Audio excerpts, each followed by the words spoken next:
సర్పంచ్ ఎన్నికలకు సంబంధించి మొదటి నుంచి కొట్లాడుతున్నారు. మా పెండింగ్ బిల్స్ ఇచ్చిన తర్వాతనే సర్పంచ్ ఎన్నికలకు పోవాలని చెప్పేసి. బట్ పెండింగ్ బిల్స్ అయితే క్లియర్ కాలేదు. రాష్ట్ర వ్యాప్తంగా సర్పంచ్ ఎన్నికలు అయితే జరిగాయి. సర్పంచులు కూడా ప్రమాణ స్వీకారం కూడా చేశారు. సో పెండింగ్ బిల్స్ ఇష్యూకి సంబంధించి మనతో పాటు మాట్లాడడానికి రాష్ట్ర మాజీ సర్పంచుల సంఘ అధ్యక్షుడు లక్ష్మీ నరసింహారెడ్డి ఉన్నారు. అని ఏంటి పెండింగ్ బిల్స్ క్లియర్ చేయాలని చాలా వరకు కొట్లాడారు. మరి పెండింగ్ బిల్స్ అయితే క్లియర్ కాలేదు. సర్పంచ్ ఎన్నికలు జరిగాయి. సర్పంచులు కూడా మొత్తం ఎక్కడికక్కడ సెట్ అయిన పరిస్థితి. ఏం చెప్తారు మరి? ఈరోజు రాష్ట్రంలో స్థానిక సంస్థల ఎన్నికలు లేక 2 సంవత్సరాలు గ్రామాలు మొత్తం నిర్వీర్యమైనాయి. మరి ఆ పరిస్థితులల్లో 42% రిజర్వేషన్ అమలు చేస్తామని చెప్పి 2 సంవత్సరాలు కాలయాపన చేసి చివరికి ఎన్నికలు ముగియడం జరిగింది. సంతోషం. ఇప్పటికైనా గ్రామాలు కొంత సుస్థిరంగా అభివృద్ధి ఎంత అనేటువంటి ఆలోచనతోటి ఉన్నారు గ్రామస్తులందరూ కూడా. అయితే ఈ క్రమంలో మేము గడిచిన 2019-24 కాల వ్యవధిలో ఏదైతే పని చేసినామో దానికి బిల్లులు రాక, పెండింగ్ బిల్లులు రాక చాలా ఇబ్బందులు పడ్డ మాట వాస్తవము. ప్రత్యక్షంగా మీడియా మిత్రులు కూడా చాలా వరకు చూడడం జరిగింది.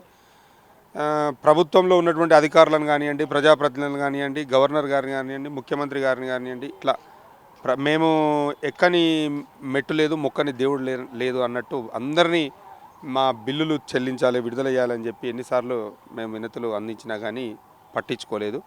మరి ఈరోజు ఎన్నికలు నిర్వహించడం జరిగింది. మరి ఇప్పుడు రాష్ట్ర వ్యాప్తంగా ఎవరైతే కొత్త సర్పంచ్లు ఎన్నికయ్యారో మరి ఆ సర్పంచ్లను కూడా మేము మరి గతంలో పనిచేసినటువంటి సర్పంచులు పెండింగ్ బిల్లులు ఎవరైతే ఉన్నాయో ఆ సర్పంచులు ఖచ్చితంగా వినతి పత్రాలు ఇవ్వబోతున్నాం త్వరలో. మరి ఆ సర్పంచులు నూతనంగా ఏర్పడినటువంటి పాలక మండలి, ఎందుకంటే గ్రామంలో వాళ్ళు చూసిరు మేము పని చేసినామా చేయలేదా అనేది పరిస్థితి వాళ్ళు చూసిరు. పూర్తి అవగాహన ఉన్నటువంటి పరిస్థితి ఉన్నది. మరి వాళ్లకు వినతి పత్రాలు ఇవ్వాలనేటువంటి ఆలోచనలో మేము ముందుకు పోతా ఉన్నాం. ఇట్లా ఏం చెప్తారంటే గతంలో మీరు దాదాపు 5 ఏళ్ళు పనిచేసి లక్షలు కోట్లు పెట్టిన సర్పంచులు కూడా ఉన్నారు. ఇంతవరకు అయితే పెండింగ్ బిల్స్ రాలేదు. ఇప్పుడు చాలామంది ఈసారి కొత్త సర్పంచులు ఎన్నికయ్యారు. వాళ్ళకి ఏం చెప్పదలుచుకున్నారు? వాళ్ళకి ఏమైనా సలహాలు సూచనలు ఇస్తారా? దానికి సంబంధించి ఏం చెప్తారు మరి? ఈరోజు ఒక్కటే అండి, గడిచినటువంటి ప్రభుత్వము నిర్దిష్ట సమయంలో మరి గ్రామ పంచాయతీలకు నెలవారీగా నిధులు విడుదల చేస్తే గ్రామంలో అనేక అభివృద్ధి కార్యక్రమాలు చేసినాము. మరి ఇప్పుడు ఉన్నటువంటి ప్రభుత్వము 2 సంవత్సరాల పాటు ఎన్నికలు నిర్వహించకుండా ₹1 బిల్లు కూడా గ్రామ పంచాయతీలకు ఇయ్యక గ్రామాలను నిర్వీర్యం చేసింది. మరి అక్కడ ఉన్నటువంటి పరిస్థితులను బట్టి గ్రామ పంచాయతీలో ప్రత్యేక అధికారి, అదేవిధంగా సెక్రటరీలు అప్పులు తెచ్చి వాళ్ళు కూడా సర్పంచుల మాదిరిగా అప్పులు తెచ్చి వాళ్ళ దగ్గర ఏమైనా ఇంత బంగారం ఉంటే కుదబెట్టి వాళ్ళ ఆస్తులు కూడా కుదబెట్టి ఈరోజు గ్రామాలల్లో కనీస అవసరాలను తీర్చినటువంటి పరిస్థితి మనం తెలంగాణ వ్యాప్తంగా చూసినాము. మరి ఇప్పుడు కొత్త సర్పంచ్లకు కూడా ఒక ముందస్తుగా తెలంగాణ రాష్ట్రంలో ఎన్నిక కాబడినటువంటి సర్పంచులు, ఉప సర్పంచులు, వార్డు సభ్యులు అందరికీ కూడా శుభాకాంక్షలు తెలియజేస్తూ ఉన్నాను. వారికి కూడా నేను ఒకటే విజ్ఞప్తి చేస్తూ ఉన్నాను, మీరు తొందరపడి ప్రభుత్వం నుంచి నిధులు రాకున్నా మీరు తొందరపడి పనులు చేయొద్దు. మీరు అప్పులు చేసి లేకపోతే ఏదో మీకున్నటువంటి ఆస్తులను కుదబెట్టి ఇంకేదైనా ప్రయత్నం చేసి మీరు నిధులు తీసుకొచ్చి గ్రామ పంచాయతీలలో అభివృద్ధి చేయాలనేటువంటి ఆలోచన పోతే ఖచ్చితంగా మీకు భంగబాటు తప్పదు. మీరు కూడా ఆర్థికంగా నష్టపోయేటువంటి పరిస్థితి భవిష్యత్తులో మీకు కూడా కనిపిస్తుంది. ఇప్పుడు ఎవరు సర్పంచులు ఫస్ట్ మీకు ఇవ్వాలన్నా లేకపోతే పంచాయతీ సెక్రటరీకి ఇవ్వాలన్నా, ఊర్లో అభివృద్ధి చేయాలన్నా గవర్నమెంట్ ఏమో 3,000 కోట్ల ఎన్నికలు 3,000 కోట్లు వెనక్కిపోతాయని చెప్పి సర్పంచ్ ఎన్నికలు పెట్టింది. మరి ఆ 3,000 కోట్లు ఎప్పుడు వస్తాయి? ఆ 3,000 కోట్లు ఫస్ట్ మీకు ఇచ్చిన తర్వాత పంచాయతీ సెక్రటరీకి ఇచ్చిన తర్వాత అభివృద్ధికి పెట్టాలా లేకపోతే మీ అంతేనా? మరి ఎన్ని పరిస్థితి? ఇప్పుడు డెఫినెట్గా మేము చేసినటువంటి వరకు దాదాపు ఒక 2 నుంచి 2.5 సంవత్సరాల క్రితం చేసినటువంటి పని. మరి మాకు వచ్చేటువంటి పెండింగ్ బిల్లులు ఈ 2.5 సంవత్సరాల నుంచి మేము ఎంత భారం మా పైన మోపబడింది, ఎంత ఆర్థికంగా ఎంత ఇబ్బంది పడ్డామో మీరు అందరూ చూసిర్రు. మా తర్వాత పంచాయతీ కార్యదర్శులు కూడా పాపం చాలా ఇబ్బందులు పడి వాళ్ళు కూడా నానా అవస్థలు పడ్డారు.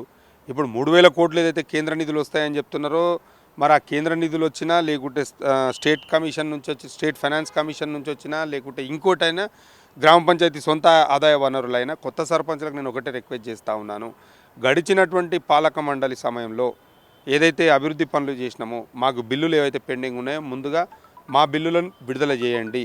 దాని తర్వాత పంచాయతీ కార్యదర్శుల యొక్క బిల్లులు కూడా మీరు చెల్లించండి.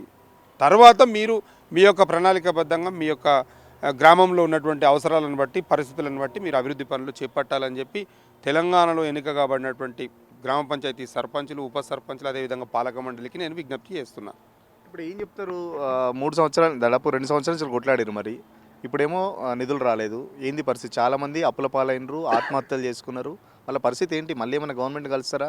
గవర్నమెంట్ అయితే పట్టించుకున్న పాపన పోలేదు 2 ఏళ్ళ నుంచి. ఇప్పుడు కొత్త సర్పంచుల పరిస్థితి ఏంటి? 2 ఏళ్ళ నుంచి పాలన సరిగా లేదు, నిధులు లేవంటున్నారు. ఇప్పుడు కొత్తగా ఎన్నికైన సర్పంచుల పరిస్థితి ఎట్లా ఉండబోతుంది మరి? నేను అదే చెప్తా ఉన్నానండి. ఎందుకంటే ఈరోజు గ్రామ పంచాయతీలలో నిధులు లేవు, కొత్త సర్పంచులు ఎన్నికయ్యారు. వాళ్ళకు కూడా ఏంటంటే గ్రామంలో వాళ్ళ మీద నమ్మకంతో ఓట్లు వేసినటువంటి పరిస్థితి. ఈరోజు ఏ గ్రామంలో అయినా కానీ పలానా వ్యక్తి మంచి వ్యక్తి పనిచేస్తాడు అనేటువంటి ఒక నమ్మకంతో వేసినటువంటి పరిస్థితి ఈరోజు తెలంగాణ వ్యాప్తంగా ఉన్నది. వాళ్ళు కూడా ఏంటంటే ప్రభుత్వం నుంచి నిధులు రాకున్నా కానీ మళ్ళీ అప్పులు తీసుకొచ్చి లేదంటే ఇంకా ఏదైనా వాళ్ళ యొక్క ఆస్తులు కుదబెట్టి డబ్బులు తెచ్చి గ్రామాలలో అభివృద్ధి పనులు చేయకండి. ఎందుకంటే ఆ రకంగా చేయడం వల్ల ఏమైందంటే సరైన సమయంలో ఈ ప్రభుత్వం నుంచి డబ్బులు రాకపోతే ఖచ్చితంగా వాళ్ళు అప్పుల పాలయ్యే పరిస్థితి ఉన్నది. ఆర్థికంగా పూర్తిగా దెబ్బతిని కుదేలైపోయేటువంటి పరిస్థితి ఎదురుగా పోతుంది వాళ్ళకి. సో కాబట్టి నేను ఒకటే రిక్వెస్ట్ చేస్తూ ఉన్నాను, మీరు గ్రామ పంచాయతీలో మీరు ప్రభుత్వం నుంచి డబ్బులు వచ్చి మీ ఖాతాలలో జమ అయిన తర్వాతనే మీరు ప్రణాళికలు సిద్ధం చేసుకోండి.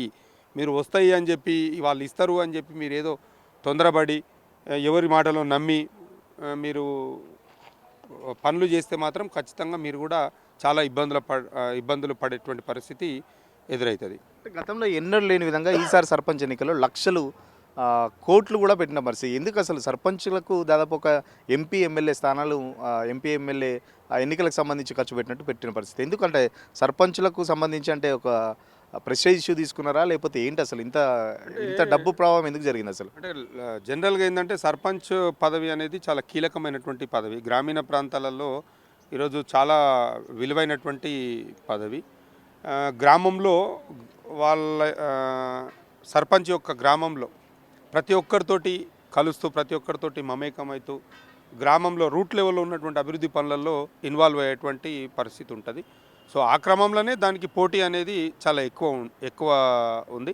మరి చాలా మటుకు గ్రామాలలో ఏదైతే ప్రభుత్వం యొక్క ప్రోద్బలంతో ప్రభుత్వం యొక్క వాళ్ళ మద్దతుతోటి ఎవరైతే పోటీ చేసినారో అంటే కాంగ్రెస్ పార్టీకి సంబంధించిన వాళ్ళు విచ్చలవిడిగా డబ్బులు ఖర్చు పెట్టి గెలవాలనేటువంటి ప్రయత్నం చేసిరు. మరి ఆ క్రమంలో వాళ్ళకు భంగబాటు తప్పలేదు. ఎందుకంటే వాళ్ళు కాంగ్రెస్ పార్టీ ఇచ్చినటువంటి హామీలను అమలు చేయలేదనేది ప్రజలలో స్పష్టంగా కనిపించింది. మరి ఆ క్రమంలో మరి మనం ప్రభుత్వం యొక్క పనితీరు కానీ ప్రభుత్వం ఏం చేస్తుంది చెప్తే వాళ్ళు ఓట్లేసే పరిస్థితులు లేరు అని వాళ్ళు గ్రహించి విచ్చలవిడిగా ధన ప్రవాహం చేసి ఈరోజు గ్రామాలలో గ్రామీణ వ్యవస్థను ఒక కార్పొరేట్ మార్కెట్ టైప్లో మార్చినటువంటి పరిస్థితి ఈరోజు గ్రామాలలో క్లియర్గా కనిపించింది. ఫైనల్గా చెప్పండి, దాదాపు 4000 పైగా సర్పంచ్లు బీఆర్ఎస్ పార్టీ బలపరిచిన అభ్యర్థులు అయితే గెలిచారు. సో గవర్నమెంట్ ఆల్రెడీ చాలా వరకు లాగే ప్రయత్నం చేస్తుంది. ఫైనల్గా ఎంతమంది మిగులుతారనుకుంటున్నారు మీ పార్టీకి సంబంధించి బలపరిచిన అభ్యర్థులు కానీ సర్పంచులు కానీ? నేను ఏమంటున్నానంటే ఈ ప్రభుత్వం ఏర్పాటై 2 సంవత్సరాలు అవుతుంది.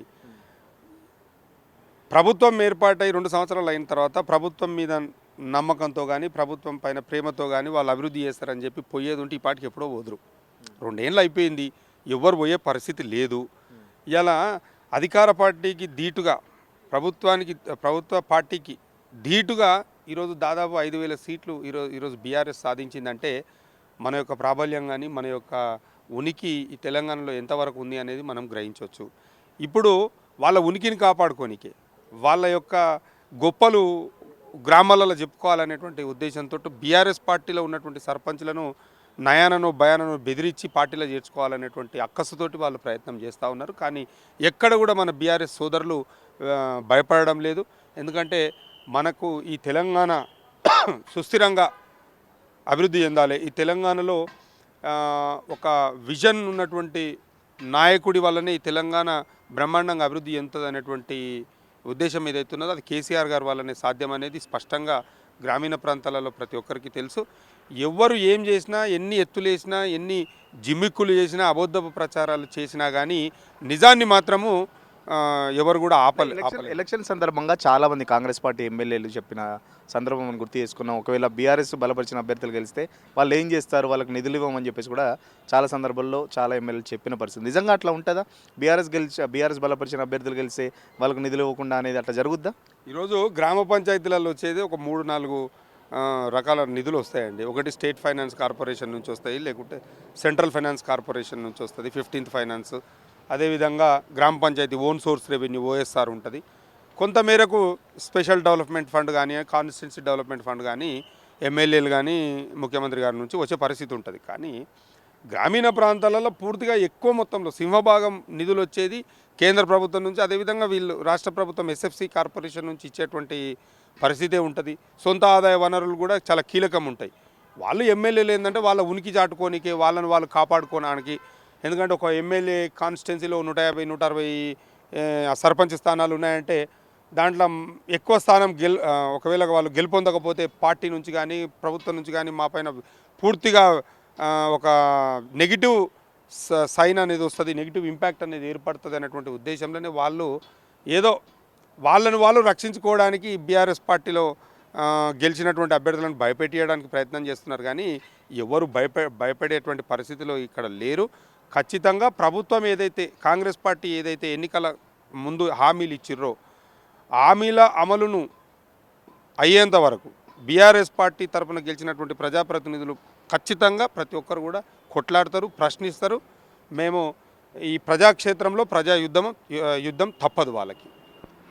ఓకే, ఖచ్చితంగా బీఆర్ఎస్ పార్టీ బలపరిచిన అభ్యర్థులు ఎవరు కాంగ్రెస్ పార్టీకి పోరు. ఎందుకంటే గత 2 సంవత్సరాల నుంచి చూస్తున్నాము, ఎవరు కాంగ్రెస్ పార్టీ చేసిన పెద్ద అభివృద్ధి అయితే ఏం కనబడతలేదు. సో కేవలం ఎలక్షన్ల సందర్భంగా చాలామంది ఎమ్మెల్యేలు చెప్పింది ఏంటంటే బీఆర్ఎస్ పార్టీ అభ్యర్థులు అంటే బీఆర్ఎస్ బలపరిచిన అభ్యర్థులు గెలిస్తే అభివృద్ధి జరగదని చెప్పేసి చెప్పిన మాట అబద్ధం అని చెప్పేసి కేంద్ర ప్రభుత్వం నుండి రావాల్సిన నిధులు కానీ రాష్ట్ర ప్రభుత్వం నుండి రావాల్సిన నిధులు కానీ ఖచ్చితంగా అన్ని గ్రామ పంచాయతీలకు వస్తాయి. కేవలం అంటే కాంగ్రెస్ గెలిచిన కాడ ఎక్కువ వస్తాయి, లేకపోతే బీఆర్ఎస్ గెలిచిన కాడ తక్కువ వస్తాయని అలాంటిది ఏముండదని చెప్పేసి చెప్తున్న పరిస్థితి. మరో పక్కన పంచాయతీ కొత్తగా ఎవరైతే పంచాయతీకి సంబంధించి సర్పంచులు గెలిచారో ఆవేశపడి ఇల్లులు కుదవబెట్టుకొని సొంత ఆస్తులు కుదవబెట్టుకొని అభివృద్ధి చేయకండి, ఫస్ట్ మాకు సంబంధించి మమ్మల్ని చూసి బుద్ధి తెచ్చుకోండి అని చెప్పేసి కూడా చెప్తున్న పరిస్థితి. గతంలో మేము కూడా ఇట్లాగే చాలా టెంప్ట్ అయ్యి ఆస్తులు అమ్ముకొని బంగారం కుదవబెట్టుకొని గ్రామాభివృద్ధి చేసాం. బట్ ఇంతవరకు గవర్నమెంట్ డబ్బులు ఇవ్వలేదు. మా తర్వాత పంచాయతీ సెక్రటరీలు కూడా అదే బాట పట్టారు. సో ఇప్పటికిప్పుడు ఏదైనా గ్రామానికి సంబంధించిన నిధులు వస్తే ఫస్ట్ మాకు, తర్వాత పంచాయతీ సెక్రటరీ క్లియర్ చేసిన తర్వాతనే